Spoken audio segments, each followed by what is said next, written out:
નમસ્કાર મિત્રો, જય માતાજી, જય ગુરુદેવ। મિત્રો, સ્વાગત છે તમારું અમારી આ યુટ્યુબ ચેનલમાં અને આશા રાખું છું કે આપ સૌ મિત્રો હેમખેમ અને સ્વસ્થ હશો એવી ભગવાનને ગુરુ મહારાજને પ્રાર્થના કરું છું।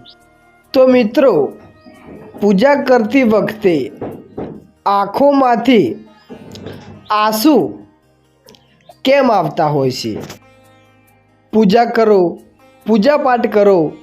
ધ્યાન ધરો, માતાજીના ભગવાનના દીવા ધૂપ અગરબત્તી કરો, ત્યારે તમારી આંખમાંથી આંસુ કેમ આવે છે? આંખમાંથી રડવાનું કેમ આવે છે? મિત્રો, જો તમે કુળદેવીની પૂજા કરતા હોય,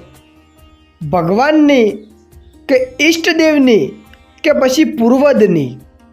તમે પૂજા કરો છો, એની સાધના કરો છો અને તમારી કુળદેવીનું ધ્યાન ધરો છો, તમે તમારા કુળદેવી કે ઈષ્ટદેવ કે કોઈ પણ તમારી દેવી દેવતાની તમે જો ભક્તિ કરો છો, અતૂટ શ્રદ્ધા છે, એ દેવ ઉપર તમારો વિશ્વાસ એટલો બધો અધિક છે અને એના વિશ્વાસમાં એ દેવમાં, એ કુળદેવીમાં કે ભગવાનમાં કે ઈષ્ટ દેવમાં કે પછી તમે કોઈ પણ દેવને માનતા હોય, ભગવાનમાં કે કુળદેવીમાં, એ દેવમાં જો તમે આત્મલીન થઈ જાઓ છો, ભાવ વિભોર થઈ જાઓ છો, તો તમને ઓટોમેટિક એના ઉપર એટલી બધી લાગણી હોય છે, એના પર તે એટલો બધો ભાવ છે, એના કારણે અંદરથી આંખોમાં આંસુ આવતા હોય છે અને તમે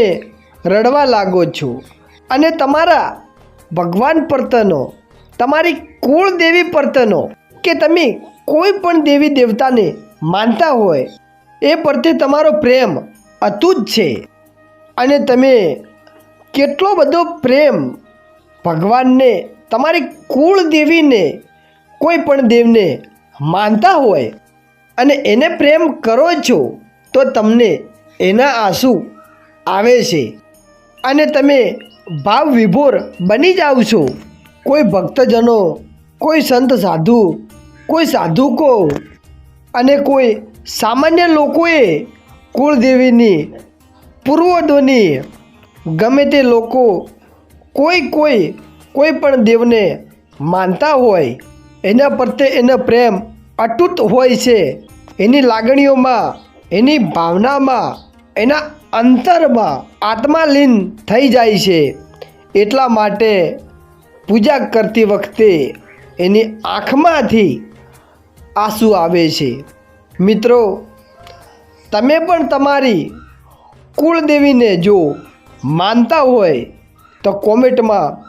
જરૂર તમારી કુળદેવીનું નામ લખી અમને જણાવી શકો છો અને મારા પરમ મિત્રોને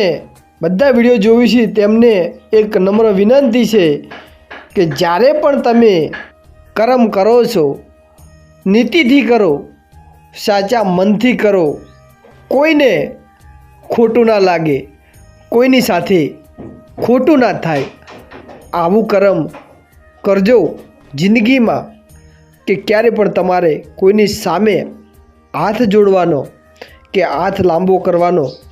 સમય નહીં આવવા દે। જ્યારે પણ તમારી પાસે કોઈ હોય તો ધર્મમાં હાથ લાંબો રાખજો, પાપમાં હાથ લંબાવજો નહીં અને ભગવાનનું જેમ બને એટલું ભજન કરજો અને એનું નામ લેશો તો તમે જરૂર તરશો। મિત્રો, આજનો વિડીયો તમને ગમ્યો હોય તો ચેનલ ઉપર નવા હોય તો ચેનલને સબસ્ક્રાઈબર કરી દેજો મિત્રો। તો બધાને જય માતાજી, જય શ્રી કૃષ્ણ, જય ગુરુદેવ।